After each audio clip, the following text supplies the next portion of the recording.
Hi everyone, and welcome to another episode of Mr. Carlson's Lab. Let's get started. Here's a really neat piece of measurement equipment from way back when. This is the Tektronix Type 130 LC meter, so L for inductance and C for capacitance. The meter itself is in very nice condition. This is another one of those pieces that I've just taken off the shelf. It's been sitting there forever. So let's see if the thing will power up and come to life. Since it's Tektronix, I imagine it probably will. So the case is in very nice condition. It's much like that square wave meter that we looked at here, or square wave generator, I should say, that we looked at. The meter face itself has a few scuffs and scratches that can very easily be buffed out and fixed.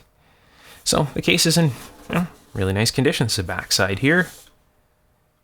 Fuse and area to plug the cord in. So this here looks like the wire side, and through these holes here, this looks like the vacuum tube side. So what I'll do is I'll get a screwdriver and I'll give each one of these screws a half turn. This side will open up and we'll take a look inside. So I'll be right back. All right, I've got my screwdriver. Let's take a look inside.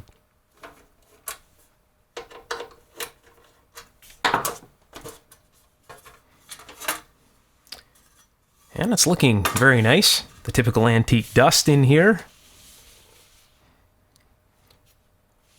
Very nice and clean, most likely in some form of a laboratory atmosphere or something like that throughout its life. There's just a bunch of vent holes in the side, so not a whole lot of dust can really get inside. Lots of adjustment points. Adjustment 1. It says here adjustment 2, 3, 4, 5, 6. Transformer up here, transformer down here, capacitor here. So lots of adjustment points. So yeah, again, in very, very nice condition. I have a few spare transformers like this out of the large 500 series oscilloscopes, and when you see those transformers a lot, this little one here just looks cute. It's a miniature 500 series power transformer. In fact, you know what? I might just go grab one of my spares, and I'll show you what I mean. Once you've looked at those large transformers for a long period of time, when you see something like this, it's like, it's miniature. That is a miniature little power transformer. Okay, so let's take a look in this side. So the circuit side.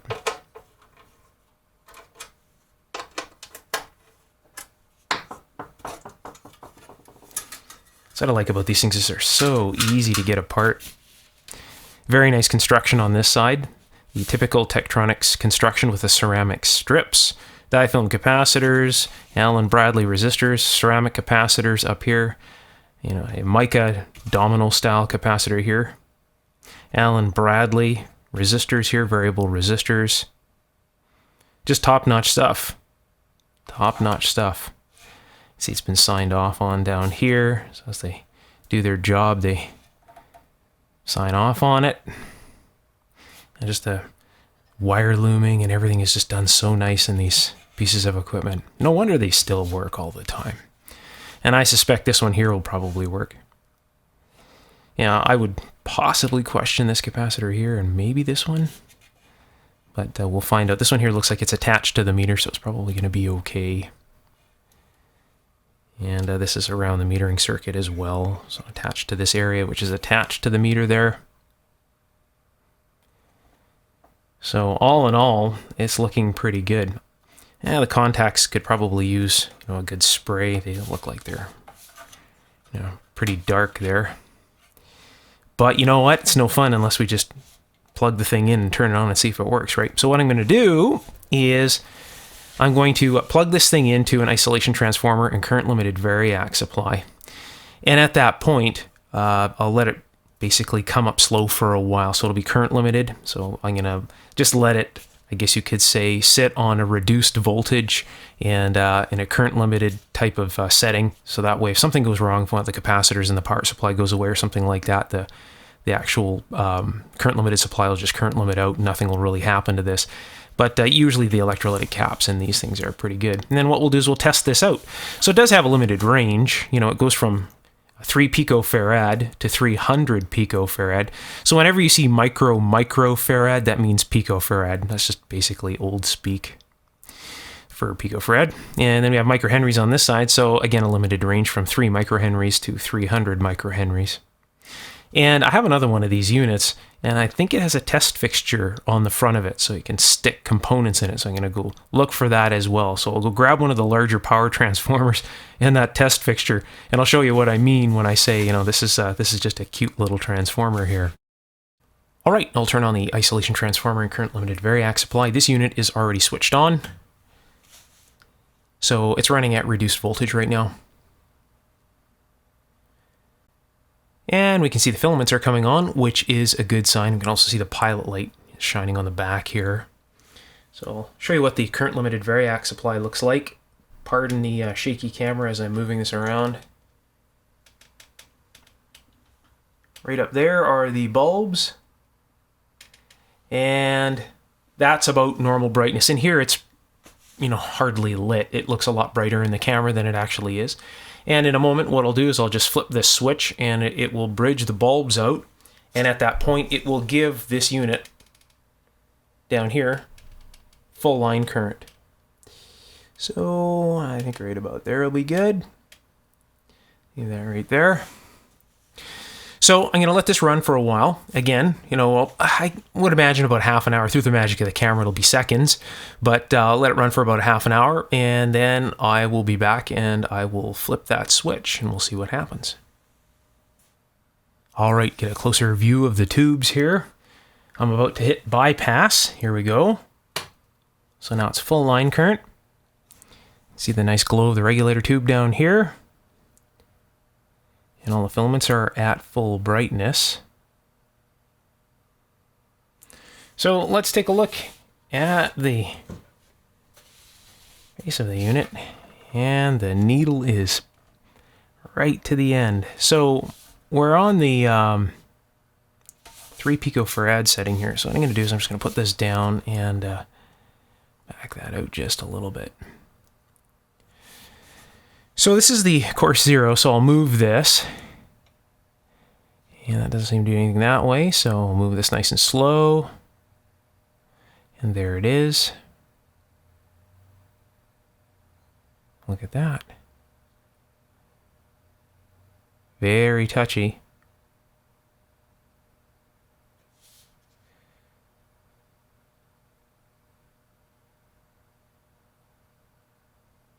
And it zeroes out.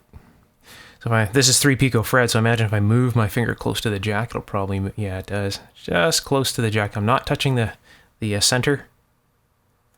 See down here, my finger just close to it. I'm not actually touching it.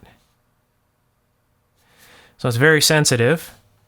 And the sides are off of the unit as well. Looks like it might have a bit of an oscillation going on there. That's all right. Yeah, it's looking good. Not bad for a first power up. So let's go over to the 100 microhenry area. And nothing too much to be said there, so we'll just have to stick a component in here and test this. So what I'm going to do is I'm going to put the sides back on the unit, make sure it's well shielded. I'll put the test fixture on here, and I'll also show you that really large transformer. Actually, you know what? I'll do that right now because it's open, and I can show you the size comparison. So give me just a sec. I'll reach behind me here.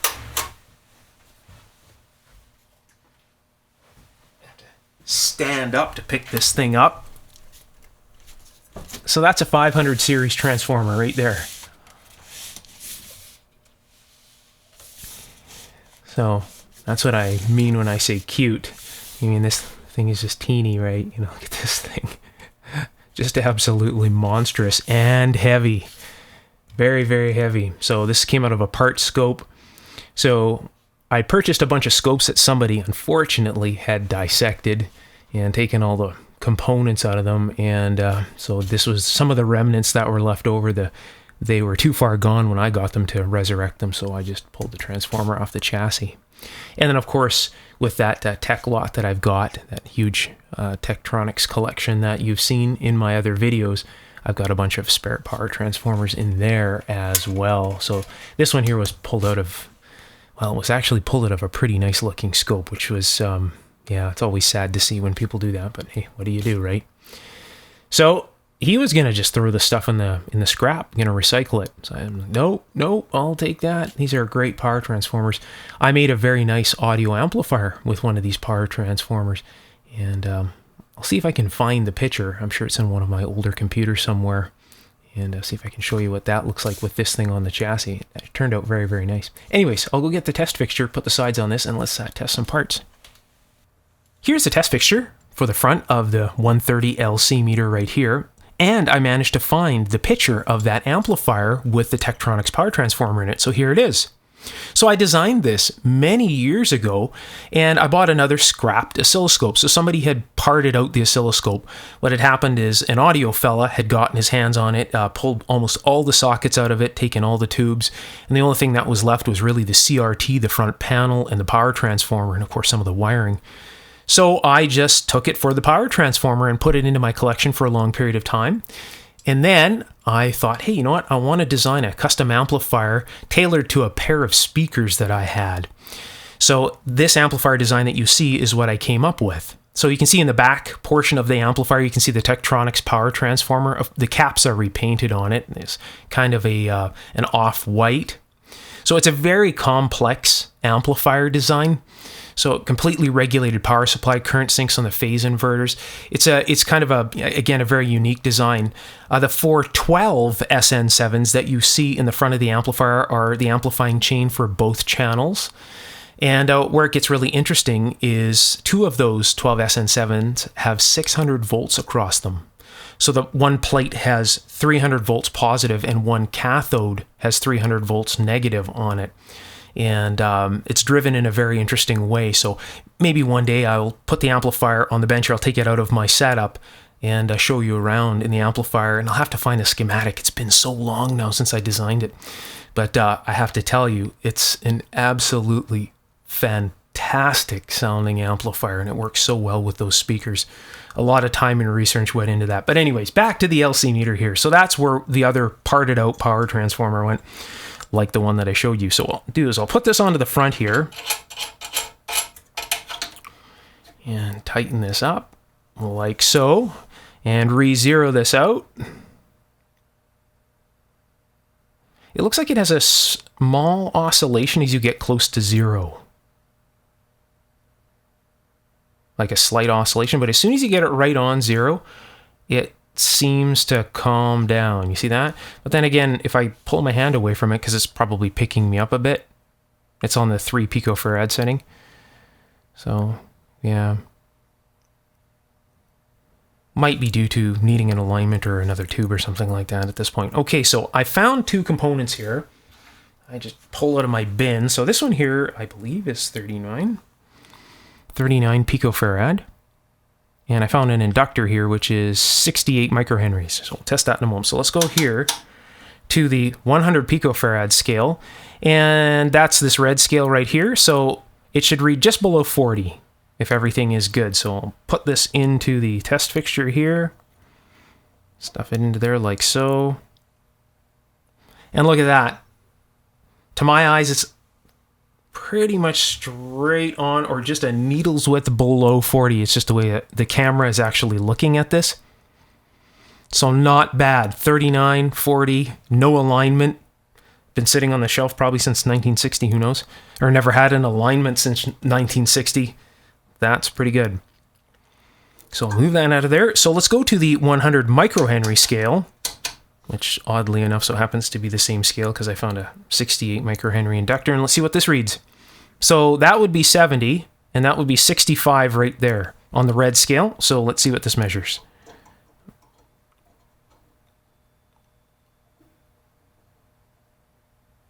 Yips. Get that to stay. It's a little bit odd. Move that like that. Stay. Stay.